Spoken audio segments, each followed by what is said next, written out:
going to move into now Andrew Jewett and Matt Miles speaking about issuing an STO. All right, so sitting in a room full of lawyers, I want to say we are not lawyers. This is not legal advice, nor should you really listen into anything we say as such. But like we talked about before, we are issuing an ICO or STO or whatever you want to call it these days as a security token based in the U.S. To U.S. investors, to international investors. The point of this is to raise money for our already existing business, which is pretty unique in and of its own right. We are a real estate investment company that uses data and technology to acquire distressed residential real estate across the country. We also lend to other fix and flip investors. Matt and I, as we touched on, were former investment bankers and specifically focused on the residential real estate space. Lending to, buying from, basically anything that touched the residential real estate space, we were involved with it.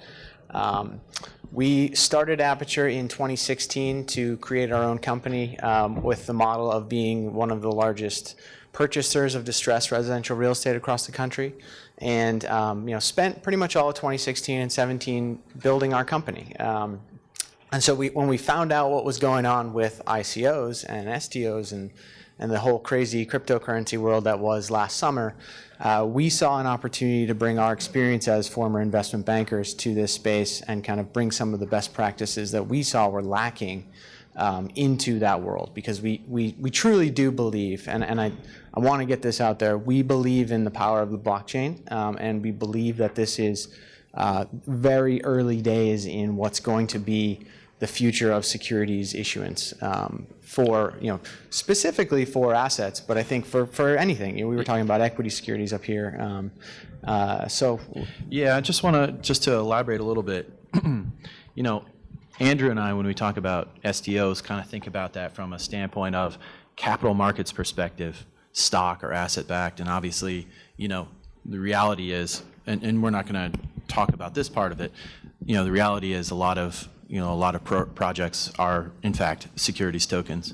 We think about what's very exciting for us is the application of securities tokens for companies, for capital markets purposes, for raising money.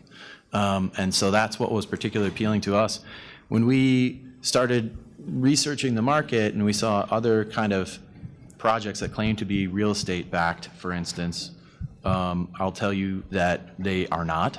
And they have material flaws. And so from our perspective, as investment bankers, we were issuing asset-backed securities, mortgage-backed securities. And so the way that those work generally, we ported over all the best practices from that space into the creation of our asset-backed security.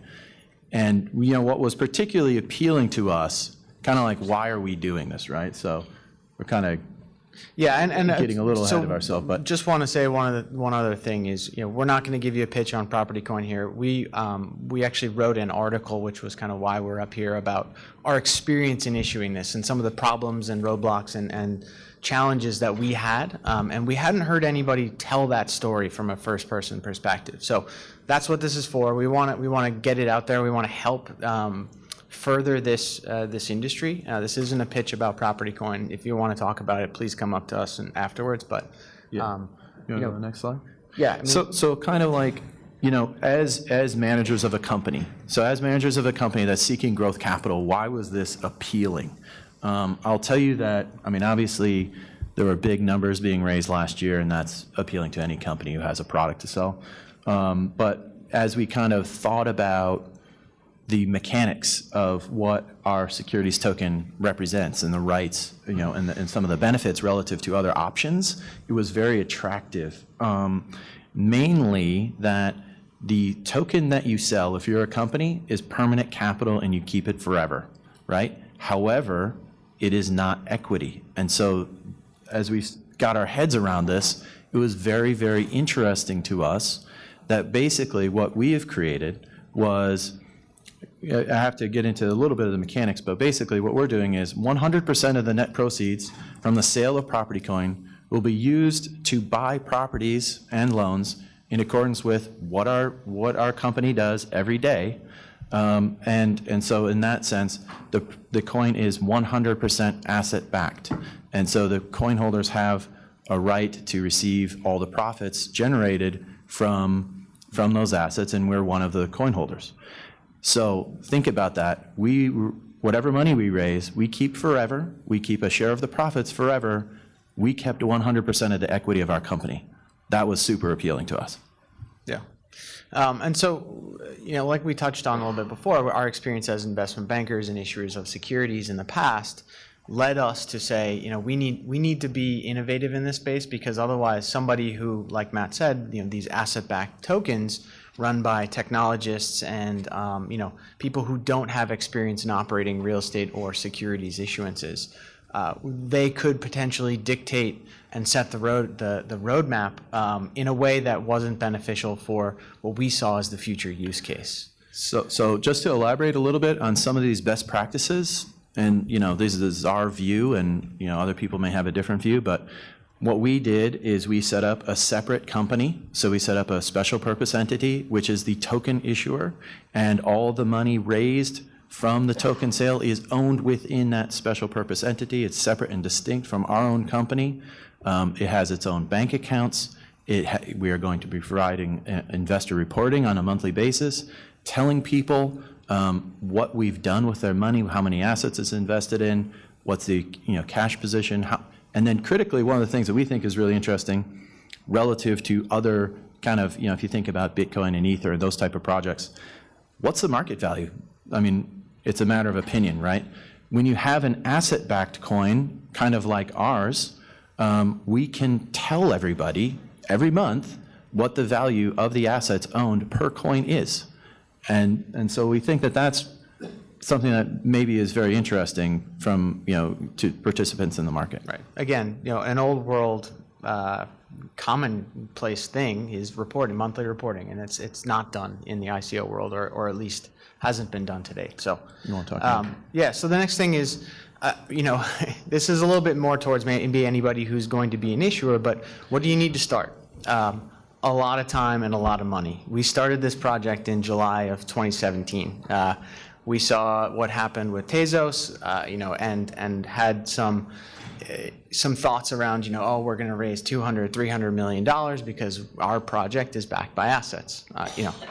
That is really expensive to do, and I think the market has changed significantly since that. But I think you need to go into this with a realistic expectation that your lawyers are going to be really expensive. Your marketing is going to be really, really expensive, and you need to start this project, at least 9 months in advance of when you actually anticipate selling. One of the things we learned, I think maybe the hard way, was we didn't start getting the buzz out super, super early on what we were doing. We had to play a little bit of catch up on that. And one of the things that's kind of interesting too, from our perspective, when we were selling securities in our prior jobs, there's a natural pathway of somebody who wants to sell securities. They know the handful of investment banks to help them, and those handful of investment banks work with certain law firms, certain accountants, etc. The investment banks have a sales force that is experienced and has relationships selling the product that the investment bank created to people whose job it is to buy those products. And so the current environment couldn't be farther disconnected from that. You have to go out and figure out who's a good advisor for each of those aspects, and you might go down the wrong path. And I'll tell you that I get 10 emails a day from somebody who tells me that they're an expert advisor and can help my project. Yeah, and they were working at Domino's in 2017. 2016. They became a blockchain expert in 2017. Yeah, it's amazing. We put experience in quotes there for a reason. There's very few people out there who really have been in this industry for that long, and the thought that anybody can be an experienced advisor or issuer is a bit funny to me, because I think we're pretty experienced and we're still learning. Yeah, I think everybody's still learning in this environment. So be very, very careful about what's going on with advisors, I think, in particular. I'll give a mild anecdote here, or Sure. anecdote about this. Anecdote? That's the wrong word. I don't know, whatever. We were contacted by an advisor who put a rating up on ICO bench on our ICO that said we hadn't listed any of our current advisors yet. That he gave that a 5, and he gave our team a 3 and our idea a 2. So he was basically blackmailing us and saying, you know, I can be your advisor and I'll change your review on ICO bench. So I actually contacted ICO bench and pointed this out, that we hadn't announced who any of our advisors were, yet he gave them a 5. So be very careful on that front. Sure. So look, I mean, a little bit of quick kind of sequential order through, like, what are the things you need to prepare, and really the fact is there's not a lot of precedent for this stuff, right? So this is why the timeline takes so long. You have to create a lot of this as you go along and figure out who are good advisors to help you on your pathway as you go. And there's no sounding board. Like Matt said, there's no investment bank to go to that can kind of test the waters with investors. You have to do it yourself. So, I mean, the first two are structure and regulation. Structure, you got to kind of figure that out yourself and figure out what is best for your project. What are the tokenomics that work best for your project? And regulation, you know, it's changing every day, so you really need to be on the ball with what's going on with the SEC, and you know, those second two go hand in hand. Regulation and legal advice, you have to have good ones. You know, we commented in our article here, which we can share if anybody's interested. You know, you need some fancy pants lawyers that, you know, deal in securities regulation, they deal in startups, they deal in equities. Because it's an amalgamation of all of them, so you need to have really good lawyers.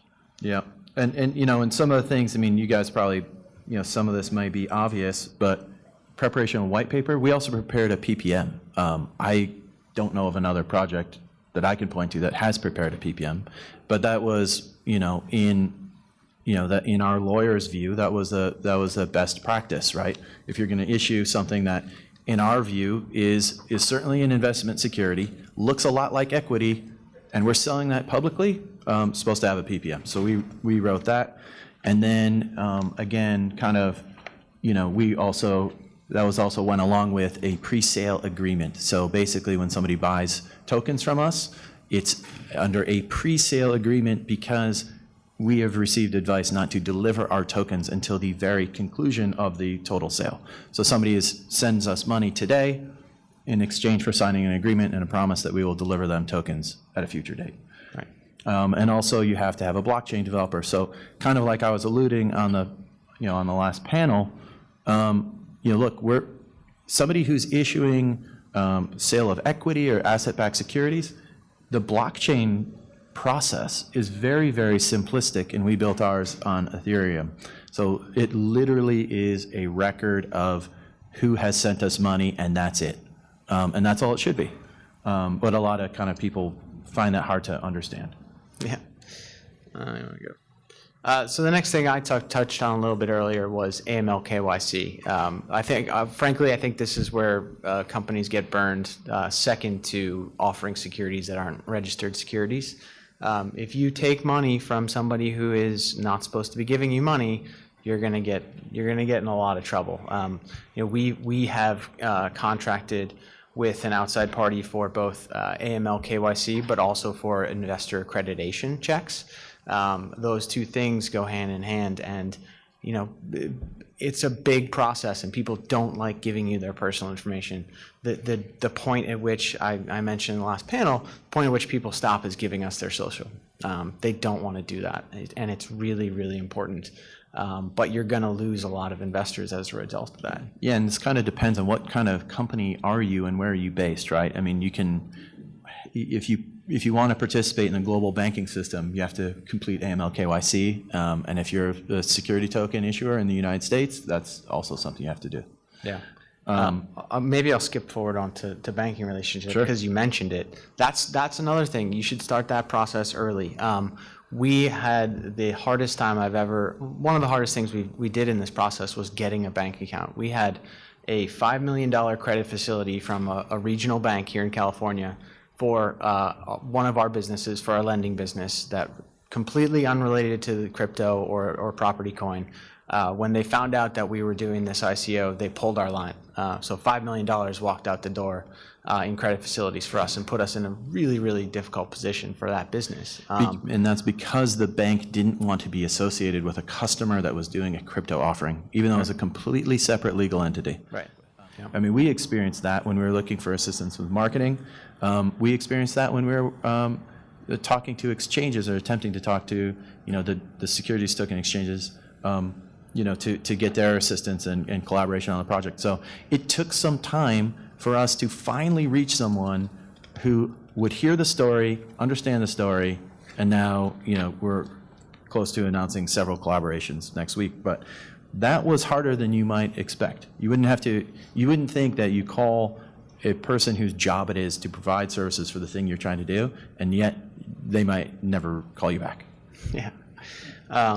So you kind of touched on exchanges liquidity. I think the exchanges is, if like we were saying in the last panel, if you are a security, people want to see that you're on an exchange, or that you at least have the intent to be on exchange. So particularly for securities exchanges or security tokens, it's quite limited right now. There's really, Open Finance, T0, Templum, a couple others that are coming up. But even the big boys, even the T0s of the world, they're not up and running yet. So how do you sell something and you say, trust me, I'm going to be listed on T0, and T0 is not even up and live? That's a real challenge. You have to get in with those companies, and you have to get, like Matt said, getting them to pick up the phone is a real challenge. Yeah. So we talked a little bit about this on the previous panel, but I think the biggest thing about securities token is that everybody is still learning about this. Just based on the questions that we got on the last panel, I think everybody in this room is probably perhaps some of the most knowledgeable people in this industry, and there's still a ton of questions on it. We heard an analogy the other day that if the world is the crypto universe, the Earth is the crypto universe, the U.S. is probably the securities token market, and then for us, even further than that, California, like just on a relative size basis, California and maybe even L.A. is the asset-backed securities token market. So, we faced the hurdle of convincing people that securities tokens were okay, that getting them to understand what they were from the first conversation was a challenge. But then even further, asset-backed securities is a challenge. It just doesn't exist in the blockchain world, and so that will be a challenge for anybody who is issuing an STO, and specifically an asset-backed STO. Yeah, I mean, I'll mention. Look, there's a handful of things like. As we talked about, the traditional investors for products, for stocks, bonds, debt, those parties, the big names, won't touch something that's a securities token yet. It's because they just don't get it.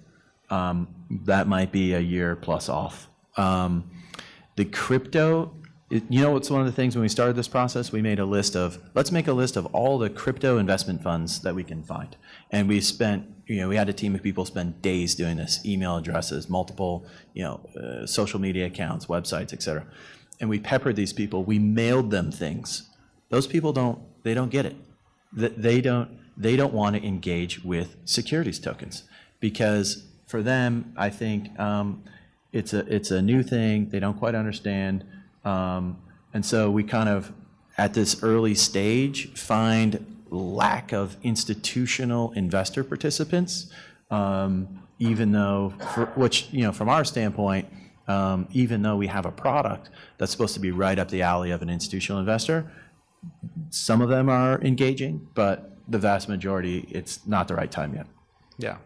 And regulatory is the next thing. I think once we get a clearer sense from the SEC and other regulatory bodies, which may never come, and we may have to operate in this gray area for a long time, I think that's when you'll start to see some real adoption from mainstream funds, investors, even kind of, the big investment banks are starting to get into it now, but I think there's a lot of guidance that's still needed Yeah. Just from the issuer's perspective, we're still uncertain on certain things that we're offering. How is the SEC going to handle some of these things? Yeah, look, we are stock-like, so we are treating ourselves and we're also real estate fund-like. So we are treating ourselves, and when you have to pick a pathway around decisions and reporting, and we choose the most conservative pathway of those things. But anyway, I'm sorry, I want to leave time for questions. But I think from our perspective, this is very exciting times. It's very early times. We think that look, this securities token for capital markets purposes, direct issuance of stock is very exciting in the future. We think that asset-backed STO issuances is very interesting and can't even classify as stock or debt. And so that's something to really explore and play out. So we think that there's a lot of coming opportunity for companies to utilize STOs as in raising capital and potentially disintermediating investment banks, venture capital, going direct to participants around the world that they won't otherwise talk to. So we find that very exciting. Yeah. So that's kind of our presentation. It's meant to be insightful and hopefully helpful to people who may be wanting to issue or just kind of learning about the market. But one of the things we always say is the success of our project and others like us will hopefully pave the way for future issuances. And so we want to be super helpful to anybody in the industry who's thinking about doing this, who's currently doing it. So this isn't I win, you lose game. This is let's share the whole pie game. So we want to be helpful. Please feel free to reach out to us. We'll be here and emails and through our website. Excellent. Thank you so much. We do have time for just a couple quick questions. On that note, are there any specific questions right here? Great presentation. Thank you. With all that you guys have experienced and been through and learned through the process, if you had to do it again, would you do it any differently as far as your structure? Structure, well, so we actually had to change our structure kind of mid-marketing. So I would have probably gone with the current structure that we have. I would have spent a lot more money earlier on marketing. That's the biggest thing I think we didn't understand was that in order to, because we came from the world we did with the sales force, we assumed that some of these advisors had those relationships set up. So I would have spent a lot more time in building our brand, the Property Coin brand. Anything? I mean, no, I think that's right. And look, and it was it was a bit of a stop and go in terms of finding some advisors, and we let people go along the way. So that's in terms of like how would I do it differently? I don't know. That's difficult. It's just one of those roadblocks you face. Okay. Question. This is Young. you're good. I found your business model fascinating. Thank you. One question. When you do the SPV, because STO is structured not to take equity of the parent company. That's the beauty of that. But how do you structure SPV? Is it equity based? Yeah. So the way, it may have been force of habit from our old roles, but when we're doing asset finance, so we think about this as asset finance. So all the proceeds are used to buy loans in real estate. So from our standpoint, of course there's supposed to be an SPV, and the investors own shares of an SPV, and that's probably the reason, to be honest. Yeah. So it's weird because it's not an equity offering. It's not a debt offering. It's this kind of middle thing. But the closest thing I can think of is like a GP/LP structure in a fund. But it's not, right? It's a crypto asset. So how do you treat that? And our counsel, even we talked to him this morning. He said it's a gray area. It's kind of weird. Like it doesn't fit neatly into any box. And he kind of calls it the greatest square peg round hole problem that he's had to deal with in his entire career. I think it's part of the reason why it's interesting. But if you don't do equity, how do you solve the problem of mingling of the funds? So the tracking, all that. Yeah. Sure. That's easy because everyone owns a pro rata share of the whole, right? So somebody who contributes 1% of the money owns 1% of a portfolio. Okay, and just 2 more questions. I have one here. Sorry, I've actually got 2 parts to a question. The first part is, how do you kind of keep the governance between kind of your company and the coin or SPV portion somewhat independent? Because obviously, if it's kind of fund-like, there's fiduciary duty for fund managers, whereas this is a little bit kind of gray. And the second question is probably not as legal related, but how do you deal with international investors in U.S. properties from a tax perspective?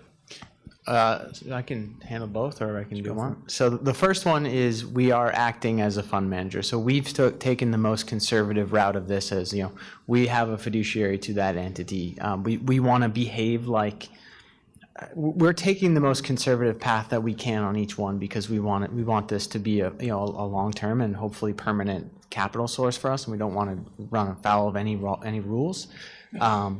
So where was I going with this? Oh, so yeah, so we have set up a asset management agreement between our parent company and the entity that owns the assets. And that none of that money will ever make its way into our company, and there could be no kind of commingling of cash for operations or anything like that. And so on the second one, foreign investors, it's there's a blocker, the Cayman entity that we're issuing out of. So it creates that. I mean, it's the kind of age-old, how do you get foreign money into U.S. investment, real estate investing? So we're going through Cayman on that one. One here. The real estate that you're using, it exists in your company and you use it to back the token, or the asset is what you create with the money that you raise? Sure. So the money raised will buy new assets in accordance with our strategies. Yeah, we have existing real estate, but this is a growth capital. Yeah. Okay, and our final one just back here. So if the assets, if the money raised is used to acquire new assets, if I'm presuming correctly that those assets are a real estate portfolio, how do you handle a potential tax consideration? Would it be like 1099s or K1s that are distributed to the quote-unquote limited partners? Yeah. You can go ahead. You can take that one. So here's the fun part. I mean, we owe local taxes on real estate. So we buy houses, fix them, and resell them, and we hold for 6 months. And so we owe local taxes as the entity.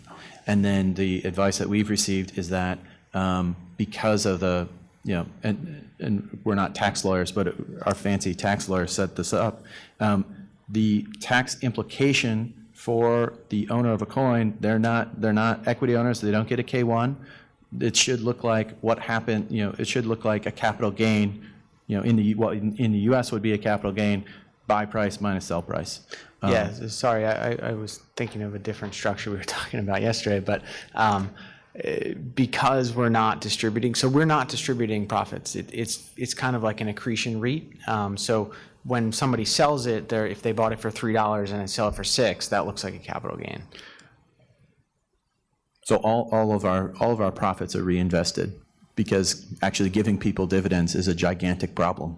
If you try to communicate with all your investors and say, hey, I'd like to give you each a dividend, some portion of those people will not respond, and you don't, because you need to AML KYC people after your AML KYC has expired or as it applies to new people. Some people will not respond, and now you have this problem where, let's say you've distributed 80% of the dividends, what happens to the money that was due to other people? So therefore, we just reinvested profits.